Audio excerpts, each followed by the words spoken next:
Hey, hi, hello, friendos. This is not destruction, deconstruction video 2. Basically, for the last 2 weeks since I made that video, I've been having so much fear and doubt about continuing this series, even because I'm not qualified.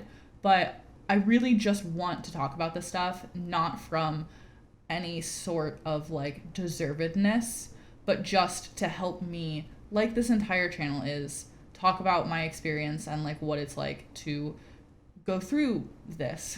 One of my friends actually asked me, what is your goal? And I don't have one. I just want to understand myself and my philosophy better, I guess. And they also asked, what do I identify as? I guess is not the best term, but it's what I'm going to talk about a little bit here.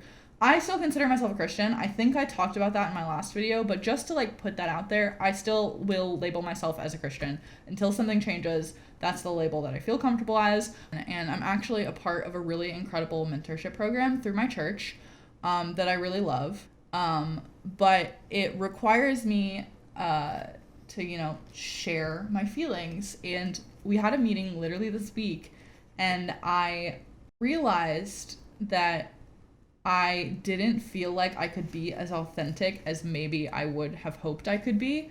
I've actually I don't know if I've specifically talked about deconstruction in this group. I feel like I must have, because basically for the entirety of the group, I've been kind of going through that process and that experience.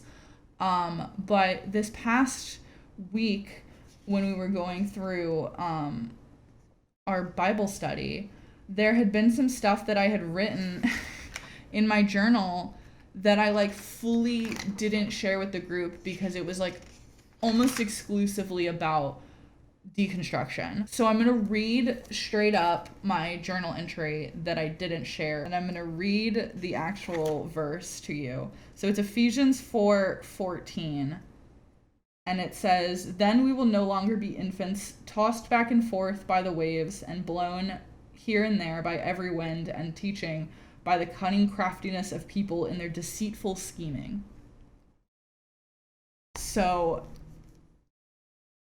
that almost directly addresses, I think, a little bit deconstruction and the idea of comparing what and comprehend as biblical teachings or teachings of the church, and specifically the church that you were raised in, if you're a lifelong Christian like me, versus your own worldview and your own morals and the way that you live your life. Anyways, the question is, what causes you to feel tossed back and forth? And I said, I've been going through the process of deconstruction, which is hard and painful and leaves me feeling really isolated and different, especially from many of my Christian peers. I haven't really connected with God or with a sermon or with a Bible verse in some time now. I know He is still there for me, and His word still guides and comforts me and convicts me, but I am not lost to who I am in Christ, but more, who is Christ to me? What is the function of the church, of religion? What remains when you peel away all of the harm that the church has done? What are the other religions doing right? What is my role inside of the Christian structure that exists inside of this institution? And do I really belong? I didn't say any of that in my group this week because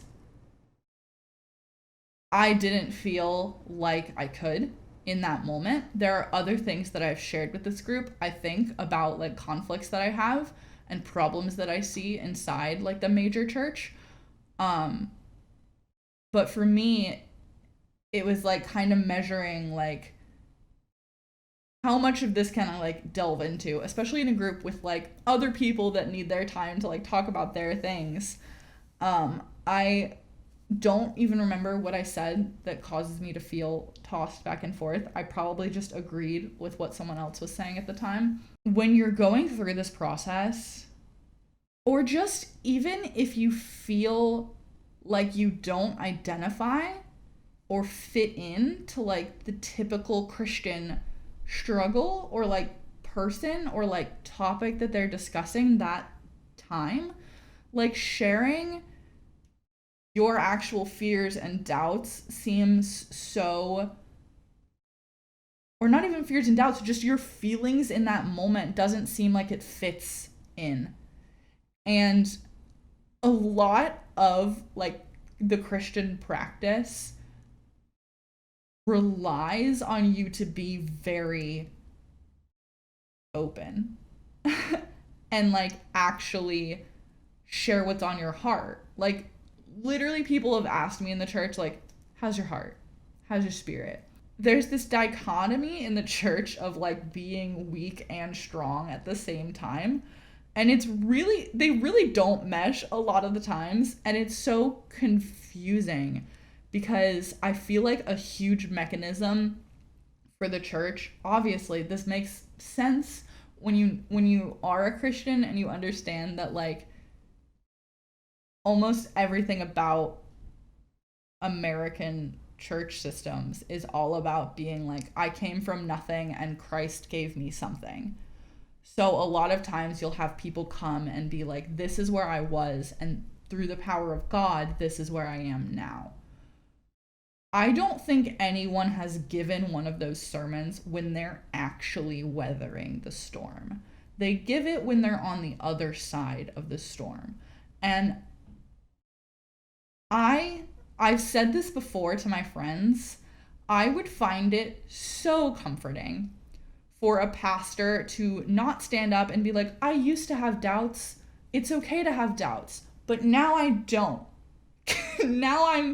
Christ has fixed that for me. Because like, it would be so much more empowering for me to hear like someone to be like, excuse me, like, how do you reconcile this? And for the pastor to stand up and be like, I don't know.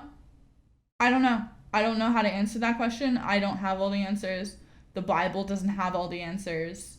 God has them, but we probably won't know them until we meet him. Like, they've said that kind of, but you know what I mean. No one gives that sermon of them surviving the storm while they're in the storm.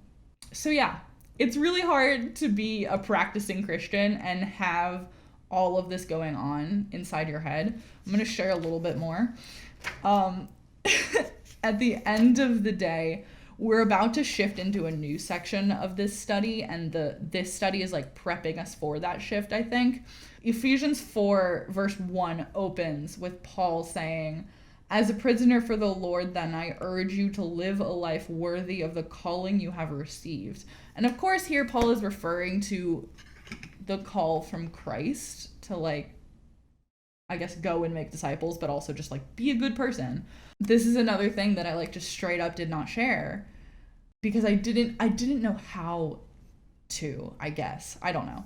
So it says, live a life worthy of the calling you've received. And I said, this line stood out to me immediately. And I straight up do not know how to live a life worthy of the calling I've received. I love Jesus so much, but I don't like the church at all. I really feel called to talk about Christianity under the lens of wholehearted acceptance and love. This religion feels so oppressive to so many and so exclusive, and I'm sick of the policing. I want the freedom. I don't know how to be honest about that, and I don't know how to do it without being fearful. And then I go to talk about what I talked about in the last video, where it was like, show yourself before deconstruction and then after deconstruction. It makes me so sad. And I said this in my last video, but people should be able to live authentically always. And it breaks my heart that religious communities don't let them. And I talked about this in a blog post as well that I can link below if I remember. In my mind, Jesus is freedom. And as a practicing Christian, I still believe in Jesus. I still believe in that. My struggle comes from that there's a huge amount of people under that umbrella of Christian that don't believe that. That don't believe that people should have the freedom to authentically be themselves and to love who they love. And like the beauty of that expression. And like, that's really what I wanted to try to communicate in my video last week. And I don't know if it came across because I was a little bit scatterbrained, but like, the polarization of those videos where you see this person who's pretending to be something that they aren't, and then they find that freedom, they find the courage to authentically be themselves, and whether they have to cast off religion completely or they find a way to be a progressive Christian or a progressive believer in whatever God that they previously believed in and felt constricted by that religion that they were in and found that freedom. That's what I was trying to like get across in the video, that like your system of faith should not prevent you from being an authentic person. You should not feel like you have to hide away parts of yourself in order to be accepted. That is the opposite of what Jesus tells us to. And like, I'm even doing it. Like this whole video has been about how I didn't feel like I could authentically express what I've been feeling because so much about Christian culture has become fixing things that are wrong with people when that's not right. People are beautiful and love is beautiful and we should love people as they are. And that's my faith. So I guess in conclusion, I really just wanted this video to be about how hard it can be to feel like you're simultaneously two people. Because I feel like I'm still trying to masquerade as a certain type of Christian that I no longer am. And that's another reason that I want to make these videos. Like I said, literally in here, I feel like I'm being called to talk about this. I feel like this is an important message that's been put on my heart, and I feel like I need to share it. But I don't know how to be honest about that in Christian communities, and I don't know how to not be fearful about it doing it right now. And I'm so terrified, and like it's so hard to feel like it matters or to feel like you're doing anything. Like I'm not doing anything. So I'm doing it anyway because I feel like if I'm scared to do it, I should do it and not let the fear win. I really believe in authenticity, and I really want to live my life as authentically as possible because we have a limited amount of days that we're here, and if we're not spending those days being fully ourselves, what are we doing with them? And if your system for belief doesn't allow people to be their true selves, it's time to deconstruct. It's time to figure out why you believe that. Because what is freedom if it's not freedom to be who you are inside? So I don't know how to be both people. One of them's gonna win out. I couldn't be this person on Monday night. I'll try to be her next time. But I just really wanted to talk about how hard it can be to be challenging your own beliefs and not knowing when you can make them known to the world and get them outside of your own head. It's a really hard line to figure out. I don't have a message to take away from this video. I just needed to get that off my chest, and I did. Here's to hoping that I can keep doing this and not letting fear win, because I feel like it matters. And if nothing else, it helps me. So thank you guys so much for watching. If you watched this, I love you and I appreciate you. That's all. Bye.